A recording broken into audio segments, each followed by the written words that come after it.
ಎಲ್ರಿಗೂ ನಮಸ್ಕಾರ. ನಮ್ಮ ಈ ಮುಂದಿನ ವಿಡಿಯೋದಲ್ಲಿ ರಾಯರ ಸನ್ನಿಧಾನದಲ್ಲಿ ನೀಡುವ ಮಂತ್ರಾಕ್ಷತೆಯ ಮಹಿಮೆ ಮತ್ತು ಅದರ ಪವಾಡವನ್ನು ತಿಳಿದುಕೊಳ್ಳೋಣ. ಮಂತ್ರಾಕ್ಷತೆ ಅಂದರೆ ಮಂತ್ರಸಿದ್ಧ, ಮಂತ್ರ ಪರಿಪೂರಕವಾಗಿರುವ ಅಕ್ಷತೆ ಎಂದರ್ಥ.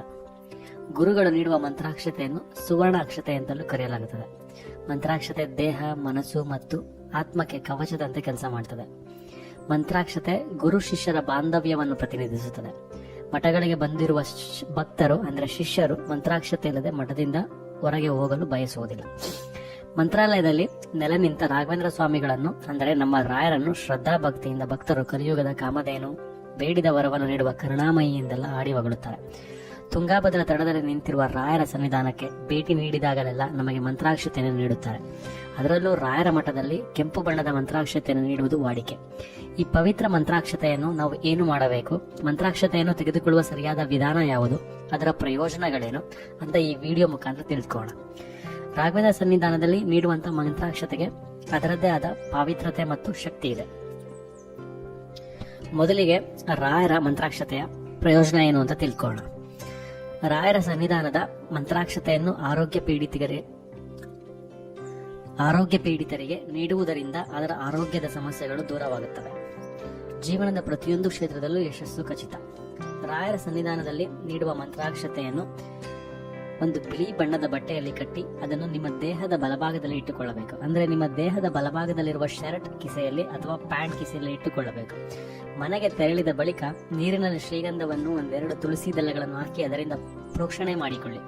ನಂತರ ಬಿಳಿ ಬಣ್ಣದ ಬಟ್ಟೆಯಲ್ಲಿ ತೆಗೆದುಕೊಂಡು ಬಂದ ಮಂತ್ರಾಕ್ಷತೆಯಲ್ಲಿ ಒಂದೆರಡು ಮಂತ್ರಾಕ್ಷತೆಯನ್ನು ತಲೆ ಮೇಲೆ ಹಾಕಿಕೊಳ್ಳಿ. ಇದರಿಂದ ನೀವು ಮಾಡಲು ಹೊರಟ ಎಲ್ಲಾ ಕಾರ್ಯದಲ್ಲೂ ನಿಮಗೆ ಯಶಸ್ಸು ಸಿಗುತ್ತದೆ. ಮತ್ತು ಉಳಿದ ಮಂತ್ರಾಕ್ಷತೆಯನ್ನು ಶುದ್ಧವಾದ ಸ್ಥಳದಲ್ಲಿ ಇಟ್ಟುಕೊಳ್ಳಿ. ಇದನ್ನು ನೀವು ಯಾವುದೇ ಸಮಸ್ಯೆಗಳು ಬಂದಾಗ ಬಳಸಿಕೊಳ್ಳಬಹುದು. ಮಂತ್ರಾಲಯಕ್ಕೆ ನೀವು ಭೇಟಿ ನೀಡಿದಾಗ ನಿಮಗೆ ರಾಯರ ಆಶೀರ್ವಾದವಾಗಿ ಅಲ್ಲಿ ಮಂತ್ರಾಕ್ಷತೆಯನ್ನು ನೀಡ್ತಾರೆ. ರಾಯರ ಸನ್ನಿಧಾನ ನೀಡುವ ಮಂತ್ರಾಕ್ಷತೆಯು ಉಳಿದೆಲ್ಲಾ ಸನ್ನಿಧಾನದಲ್ಲಿ ನೀಡುವ ಮಂತ್ರಾಕ್ಷತೆಗಳಿಗಿಂತ ಭಿನ್ನವಾಗಿರ್ತದೆ. ರಾಯರ ಸನ್ನಿಧಾನ ನೀಡುವ ಮಂತ್ರಾಕ್ಷತೆ ಎಷ್ಟೊಂದು ಶಕ್ತಿಯುತವಾಗಿರುತ್ತದೆ ಅಂದ್ರೆ, ಇನ್ನೊಮ್ಮೆ ಮಂತ್ರಾಲಯಕ್ಕೆ ಭೇಟಿ ನೀಡಿದಾಗ ಮಂತ್ರಾಕ್ಷತೆಯನ್ನು ತಂದು ಸರಿಯಾದ ವಿಧಾನದಲ್ಲಿ ಬಳಸಿಕೊಳ್ಳಿ. ಎರಡನೇದಾಗಿ, ಮಂತ್ರಾಕ್ಷತೆಯನ್ನು ತೆಗೆದುಕೊಳ್ಳುವಾಗ ನಾವು ಮಾಡುವ ಕೆಲವು ತಪ್ಪುಗಳೇನು ಅಂತ ತಿಳ್ಕೊಳ್ಳೋಣ. ಮಂತ್ರಾಲಯಕ್ಕೆ ಭೇಟಿ ನೀಡಿದಾಗಲೇ ನಮಗೆ ಮಂತ್ರಾಕ್ಷತೆಯನ್ನು ನೀಡ್ತಾರೆ. ಅದನ್ನು ತಲೆಯ ಮೇಲೆ ಹಾಕಿಕೊಂಡು ತಕ್ಷಣ ಕೆಳಗೆ ಬೀಳ್ತದೆ. ಇದರರ್ಥ ನೀವು ಅದನ್ನು ತಪ್ಪಾಗಿ ತಲೆಯ ಮೇಲೆ ಹಾಕಿಕೊಂಡಿದ್ದೀರಿ ಎಂಬುದಾಗಿದೆ. ರಾಯರ ಮಂತ್ರಾಕ್ಷತೆಯನ್ನು ತಲೆ ಮೇಲೆ ಹಾಕಿಕೊಳ್ಳಲು ಅದರದ್ದೇ ಆದ ನಿಯಮವಿದೆ. ಮಂತ್ರಾಕ್ಷತೆಯನ್ನು ತಪ್ಪಾದ ರೀತಿಯಲ್ಲಿ ಬಳಸಿದರೆ ಅದರಿಂದ ನಿಮಗೆ ಅಪಾಯವಾಗಬಹುದು. ಏಕೆಂದರೆ ನೀವು ಮಂತ್ರಾಕ್ಷತೆಗೆ ಅಪಮಾನ ಮಾಡ್ತಿದ್ರಿ ಎಂದು ಅದು ನೇರವಾಗಿ ರಾಯರಿಗೆ ಮಾಡಿದ ಅಪಮಾನವಾಗಿರುತ್ತದೆ. ಆದ್ರಿಂದ ನೀವುಗಳು ಯಾರು ಈ ತರ ತಪ್ಪು ಮಾಡ್ತೀರಿ. ಮೂರನೇದಾಗಿ, ಎಷ್ಟು ಮಂತ್ರಾಕ್ಷತೆಯನ್ನು ತಲೆ ಮೇಲೆ ಇಟ್ಟುಕೊಳ್ಬೇಕು. ಪ್ರತಿನಿತ್ಯ ಸ್ನಾನ ಮಾಡಿದ ಬಳಿಕ ಬಿಳಿ ಬಟ್ಟೆಯಲ್ಲಿ ಇಟ್ಟುಕೊಂಡಿರುವ ಮಂತ್ರಾಕ್ಷತೆಯಲ್ಲಿ 2 ಮಂತ್ರಾಕ್ಷತೆ ಕಾಳುಗಳನ್ನು ನಿಮ್ಮ ತಲೆ ಮೇಲೆ ಇಟ್ಟುಕೊಳ್ಳಿ. ಮಂತ್ರಾಕ್ಷತೆಯನ್ನು ಶೇಖರಣೆ ಮಾಡಿಕೊಳ್ಳುವುದು ತುಂಬಾನೇ ಒಳ್ಳೆಯದು. ಈ ರೀತಿ ಮಂತ್ರಾಕ್ಷತೆಯನ್ನು ತಲೆಯ ಮೇಲೆ ಹಾಕಿಕೊಳ್ಳುವುದರಿಂದಾಗಿ ಶ್ರೀ ಗುರು ರಾಘವೇಂದ್ರ ಸ್ವಾಮಿಗಳ ಶ್ರೀ ರಕ್ಷೆ ಸದಾ ನಿಮ್ಮ ಮೇಲಿರುತ್ತದೆ. ಕೊನೆಯದಾಗಿ, ರಾಘವೇಂದ್ರ ಸ್ವಾಮಿಯವರ ಮಂತ್ರದ ಮೂಲಕ ಈ ನಮ್ಮ ವಿಡಿಯೋವನ್ನ ಮುಕ್ತಾಯಗೊಳಿಸೋಣ. ಶ್ರೀ ಪೂಜ್ಯಾಯ ರಾಘವೇಂದ್ರಾಯ ಸತ್ಯ ಧರ್ಮಾರತಾಯ ಚ ಭಜತಾಂ ಕಲ್ಪವೃಕ್ಷಾಯ ನಮತಾಂ ಕಾಮಧೇಮನ.